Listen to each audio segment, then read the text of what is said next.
tunay nga po na ang anak ng Diyos ay charito. Blessed and highly favored. Yun po, lagi natin idideklara po natin na tayo po ay laging pinagpala. Dumako po tayo sa natapos na gawa ni Kristo sa krus ng Kalbaryo. Diba po, yung pinaliwanag po ng anak ko, nandun na po lahat eh. Wala na kayo papaliwanag. Nandun na lahat yung natapos na gawa ni Kristo sa krus ng Kalbaryo. Yun po ay biyaya ng ating Panginoong Jesucristo.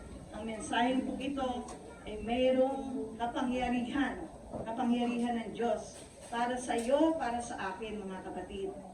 At ito po ay dapat nating pag-usapan, ulitin, para po tumimo po sa ating puso, sa ating isip. At lagi po nating ulit-ulitin. Dahil ito po ay hindi nakakasawang pakinggan. Amen? Amen. Basahin po natin ang sabi po sa Bible, sa Corinto 1, verse 17 to 18. Ito ay sapagkat hindi ako'y sinugo ni Kristo upang magbautismo, kundi upang ipangaral ang Ebanghelyo. Ito ay hindi sa pamamagitan ng kadulungan ng salita, upang hindi mawala ng halaga ang krus ni Kristo. Yan nga po, nakasabi dyan na ang Ebanghelyo po natin ay may kapangyarihan. May power po ito na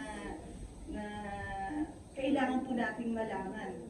At ito po ay nagiging para sa gawain natin sa araw-araw nating pamumuhay mga kapatid.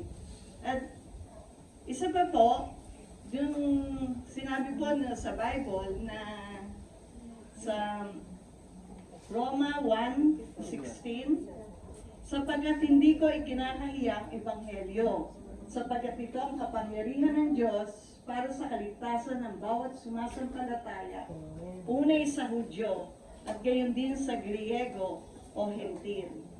Ito pala hindi dapat ikinakahiya mga kapatid. Ito pala, bagkus ito'y dapat i-share o sabihin sa mga kaibigan natin. At alam niyo po, meron po akong experience eh.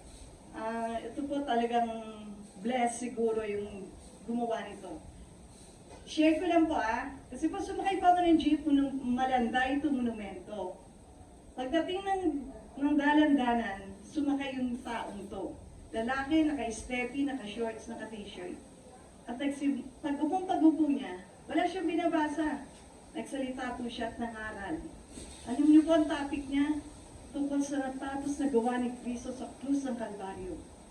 Mga kapatid, nakakalungkot po isipin, ang mga tao, ginajudge siya. Ginajudge siya, pero totoo po lahat ng sinabi niya. Lahat po ng sinabi niya ay nasa Bible. Yung po ang katotohanan. Pero bakit ganun po ang impression ng mga tao sa kanya? Hindi siya pinapansin. Wala naman po siyang hinihingi na amount o ano. Pero ito po talaga ay talaga po dapat hindi ikinakahiya. Amen. Ang Ebanghelyo ng natapos na gawa ni Kristo sa krus ng Kalbaryo. At pagbaba ko niya ng monumento, nauna pa akong bumaba, nahuli siya. Isa lang po sinabi ko, ikaw ay blessed. Pinagpala ka. Yun po, napaligon siya sa akin. Tapos, salamat daw. Dumiretso na. Hindi ko na siya nakita dahil sa dami na ng tao. Yun po, isa pong remind pong mga kapatid na dapat talaga, kahit saan ka lugar, sa palengke ka o ano, hindi mo dapat ikinakahiya ang Ebanghelyo, mga kapatid. Dahil ito po ay para sa kaligtasan natin. Di ba po? Lahat po tayo gustong maligtas at ligtas na po tayo dahil kay Kristo. Amen. Imagine niyo mga kapatid, kayo po ang nakapako sa krus. Tayo po ang nakapako sa krus. Tayo po na makasalanan. Actually, dapat po talagang tayo ang nakapako dahil tayo po ang gumawa ng kasalanan. Tayo po ang namuhay sa kasalanan. At yun nga lang dahil nung makasalanan pa tayo, minahal na tayo ni Kristo. Mula nung may kasalanan tayo noon, minahal na tayo ni Kristo. Magpasa hanggang ngayon. Yung pundakilang pagmamahal niya sa atin. Yung posisyon na dapat tayo ang nandun sa krus.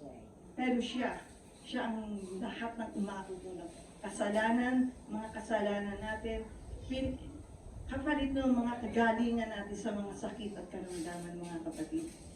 At ang tawag po doon ay divine exchange. Pakisabi nga po sa katabi nyo, divine exchange. Yun po nangyari, divine exchange po. Kaya po tayo, ay pinawalang bisa ng kasalanan. Wala po yung kasalanan natin dahil napunta sa Kanya. Pinawalang sala po tayo sa mga kasalanan natin na gano'n. At tayo po ay naging matuwid sa harap ng ating Panginoon Diyos. Amen. Amen.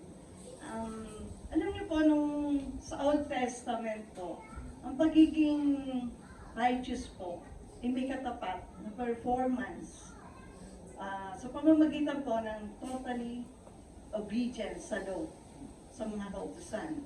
At yung mga kautusan ng araw ay napakahigpit po, na kahit isa po ay walang nakasunod. Wala pong nakagawa nun. Dahil mahigpit po talaga ang batas ng araw, yung sa kautusan po. Tanging si Kristo lamang po ang nakagawa nun, dahil siya ay matuwid at walang kasalanan. Amen? Doon po sa Old Testament. Pero sa New Testament po, ang pagiging righteous po, mga kapatid, ay binigay na biyaya dahil sa natapos na gawa ni Kristo sa krus ng Kalbaryo. Amen. Dahil po ito, binigay sa atin na regalo. Di ba po, pag binibigyan tayo ng regalo, ano sinasabi natin? Thank you. Yan po, di ba? So, yung pong biyayang regalo na yon ay binigay sa atin. At walang bayad, walang paghihirap, walang pagpapasa ng krus, walang pagdanak ng dugo. Si Kristo lamang po ang gumawa ng pagdanak ng dugo, mga kapatid. Tayo po wala. At napakabuti po ng ating Panginoong Jesucristo. Dahil sa ginawa po niya, tayo po ay naging matuwid o just sa harap ng ating Panginoong Jesucristo. Amen. Sabi nga po sa 2 Corinthians 5:21, God made him who had no sin to be sin for us, so that in him we might become the righteousness of God. Amen. Talaga po tayo ay ginawang matuwid sa harap ng ating Panginoon. Tayo ay ginawang just. Diba? Amen. Kaya po mga kapatid, ang pagpapala po ng ating Panginoon ay sobra-sobra. Kahit minsan humihiling tayo, hindi binibigay. Kasi po yung pagpapala niya sobra na para sa atin. At yung pag-ibig ni Kristo para sa atin ay gano'n na lamang. Sabi nga po, binigay niya ang bugtong na anak niya sa atin upang tayo'y tubusin. Ito ba? Kayo po ba magagawa niyo yung gano'n na kaisa-isang anak niyo? Papahirapan para sa kasalanan ng iba. Ito ba hindi?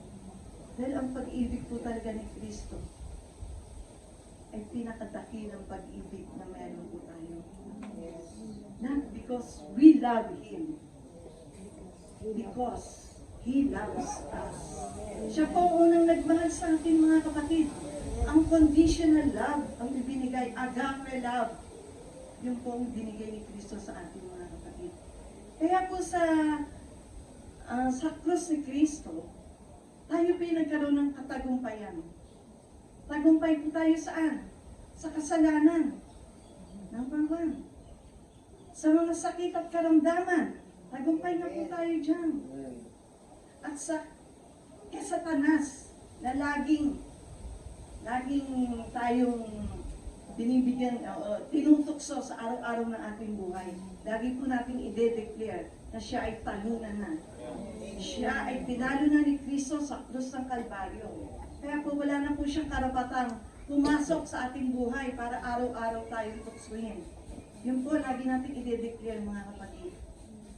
At sa yung mga latay at dugo ni Kristo, mga kapatid. Yung mga latay, yung bugbog niya katawan. Ito po ay simbolo na tayo pinagaling niya sa sakit at karamdaman, mga kapatid. Kaya pumalaya na tayo. Alam niyo po kanina, kung nakinig po kayo sa GBM po, nakita ko po yung video. Yung video po ni Pastor na pinakita doon sa ano. Grabe, may iyak ka. Ganun pala yung torture sa kanya, yung binugbog siya. Mga kapatid, hindi niya po dapat sabitin yun eh.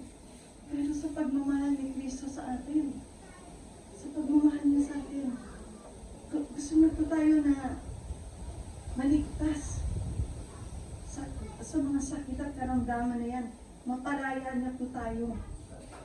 At sa mga dugo na tumog na umago sa kanyang mga katawan, na paski sa koronang tinik na nilagay sa kanyang ulo, mga kapatid, upang ang dugo ay umago sa ulo niyang katawan.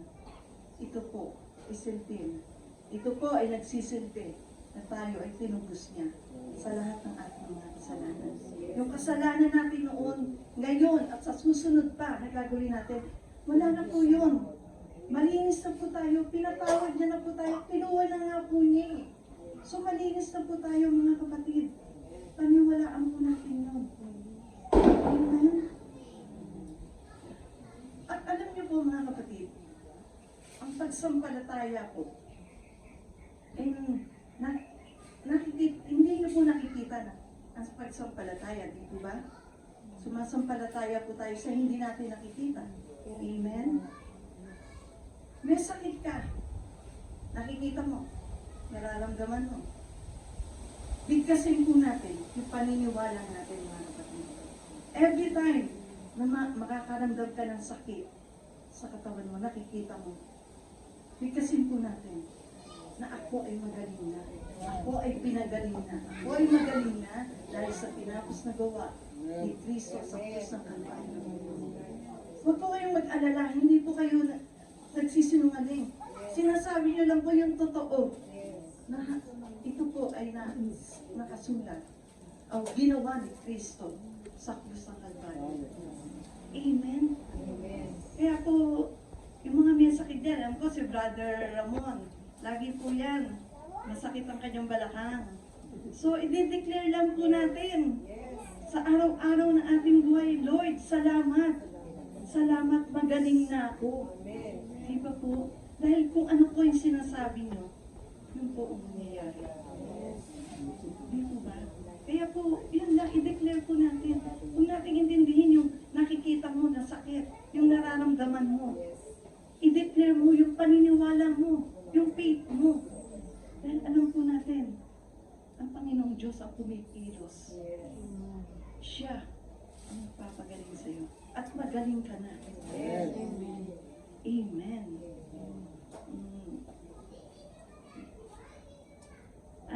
Alam niyo po, mga kapatid, ang dakilang pag-ibig po ng ating Panginoon ay hindi kayang tumbasan. Nawala po ni isa man sa atin ang makakapantay mo. Yung pag-ibig niya na inuwa niya lahat. Sakit, karamdaman, binigay niya sa atin. Pero sana po, bago tayo matulog, pagkagising natin, pasalamatan natin ang ating Panginoon. Yun lang, mga kapatid. Salamat, Panginoon, sa natapos mong gawa sa krus ng Kalbaryo. Amen. Amen. Okay, tayo po kunin na po natin ang ating tinapay. Tayo po nang gawing iyon, kinuha niya ang tinapay. Hinati-hati niyon sa kanyang alagad at sinabi, ito ang aking katawan na ihahandog para sa inyo. Kainin ninyo ito bilang pag-alala sa akin. Kainin po natin.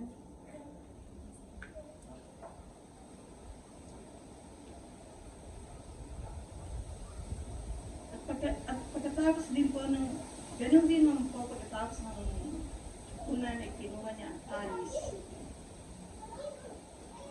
Kaya diyan sinabi, ito ang aking dugo dugo ng bago't walang hantipan, na sa inyo at sa lahat ay ibubuhos sa ikapagpapatawad ng aking mga kasalanan. Inumin po ninyo ito bilang pag-alaman sa akin.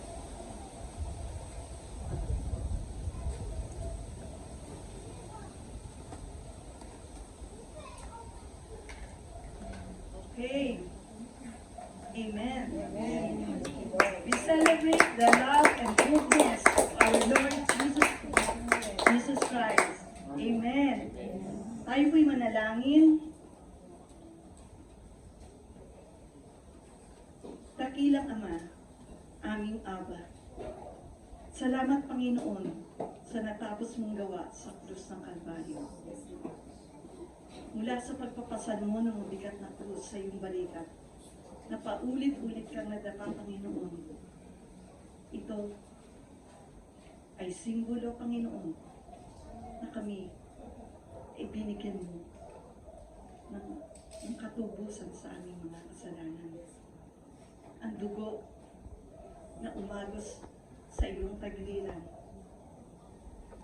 at ang pagputong ng koronang tinik sa iyong ulo na nagsilbing dugo.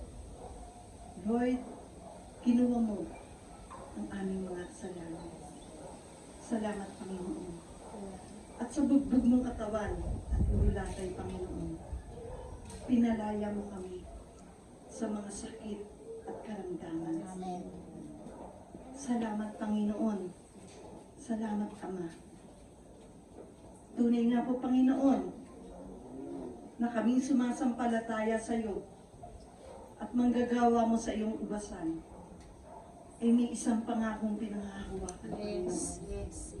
Pangako na magkikita-kita kami sa iyong kaharian. Yes. At doon ay magkakaroon kami ng buhay na walang hanggan sa piling mo, Ama. Salamat aming Panginoon. Salamat aming Ama. Thank you, Lord Jesus. Hallelujah. Thank you, Lord. At sa hapong ito, ibinabalik namin sa iyo, Panginoon, ang pinakamataas na papurit, pagsamba, pagdakila sa iyong matamis na pangalan na aming Panginoong Jesucristo. Amen. Amen. Amen.